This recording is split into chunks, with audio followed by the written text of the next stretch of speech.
Halo Miss Mary, perkenalkan nama saya Genesis Tunggal Palu Chanipar. Saya Geraldine. Saya Faisal Granadi. Dan saya Elena Kayetanya Rositi Kukusumo. Dan sekarang kami akan menjelaskan tentang pembelahan mitosis dan juga meiosis yang merupakan pembelahan dari sel yang akan dijelaskan oleh Michelin. Nah, jadi mitosis sendiri adalah pembelahan sel pada sel tubuh yang menghasilkan dua sel anak identik dengan jumlah kromosom sama, berfungsi untuk pertumbuhan, perbaikan jaringan, dan mempertahankan jumlah kromosom. Lalu untuk pengertian meiosis adalah pembelahan sel pada sel kelamin yang menghasilkan 4 sel anak tidak identik dengan jumlah kromosom setengahnya, berfungsi untuk membentuk gamet serta menghasilkan variasi genetik melalui proses crossing over.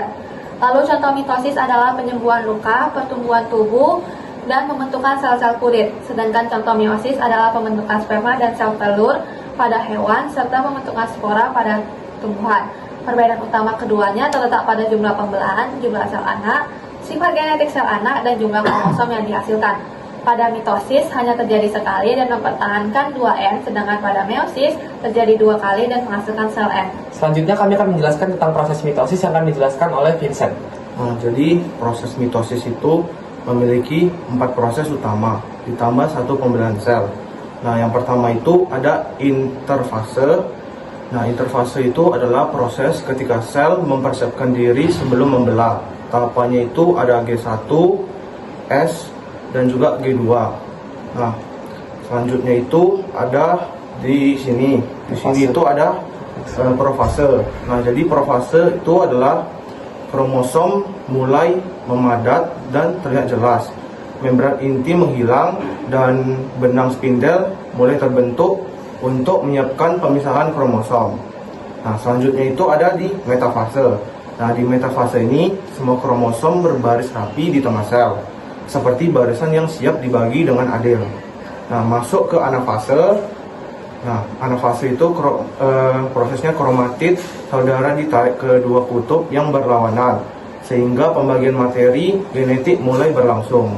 Kemudian telofase. Telofase itu kromosom yang sudah sampai di kutub memanjang lagi dan membran inti terbentuk kembali, menandakan 2 inti baru mulai terbentuk.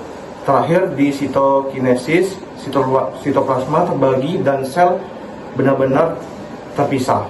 Selanjutnya ada proses meiosis, di mana proses meiosis itu adalah tahap pertama pembelahan meiosis yang memisahkan kromosom homolog dari sel diploid menjadi 2 sel haploid yang mengurangi jumlah kromosom menjadi setengahnya dan merupakan tahap reduksi yang menciptakan keanekaragaman genetik melalui crossing over. Nah, pada profase 1 di mana pasangan kromosom homolog berbaris di ekuator pada metafase 1, lalu kromosom homolog berpisah ke kutub berlawanan pada anafase 1 dan sebelum itu akan membelah pada telofase 1. Lalu saya akan menjelaskan tentang tahap yang pertama di profase 1, di mana ini adalah fase terpanjang dan paling kompleks dibagi menjadi 5 fase. Yang pertama dari leptoten. Leptoten itu merupakan terjadi ketika kromatin memadat yang membentuk kromosom yang lebih terlihat lagi. Lalu ada zigoten. Zigoten itu terjadi ketika kromosom homolog itu berpasangan atau terjadi sinapsis. Lalu ada pakiten di mana kromosom homolog mengganda menjadi tetrat. Lalu ada diploten di mana kromosom homolog mulai menjauh tetapi tetap terhubung di kiasma, di mana inti sel itu mulai menghilang dan terjadi diakinesis pada tahap terakhir di mana kromosom homolog berpisah dan juga inti sel hilang dan benang spindel mulai terbentuk. Lalu ada metafase 1 di mana pasangan kromosom homolog atau tetrat itu tuh berbaris di bagian ekuator sel.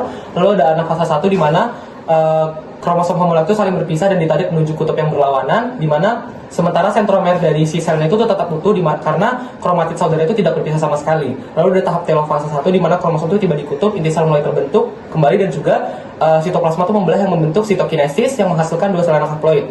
Nah, hasil dari meiosis 1 ini adalah 2 sel anak haploid ataupun N yang terbentuk yang masing-masing mengandung kromosom yang terdiri dari 2 kromatid, di mana terjadi reduksi jumlah kromosom dari diploid atau 2N menjadi haploid, di mana keanekaragaman genetik itu tercipta karena adanya crossing over seperti yang tadi saya sudah jelaskan, di mana sel-sel ini kemudian akan melanjutkan ke meiosis 2 yang diprosesi tanpa replikasi DNA lebih lanjut.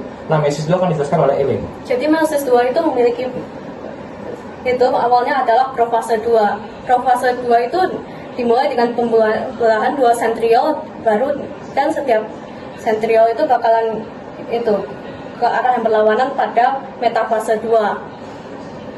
Lalu setelah metafase 2 dia bakalan ke anafase 2 di mana kan dia kalau di metafase 2 itu ke 2 kutub yang berlawanan, sementara anafase 2 itu sel-selnya itu kayak membelah gitu kromosomnya.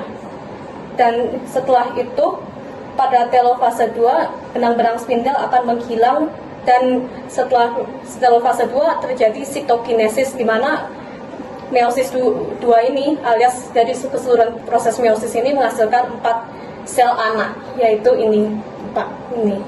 Betul. Jadi sekian dari penjelasan kami tentang pembelahan sel, yaitu mitosis dan juga meiosis. Terima kasih Miss Mary.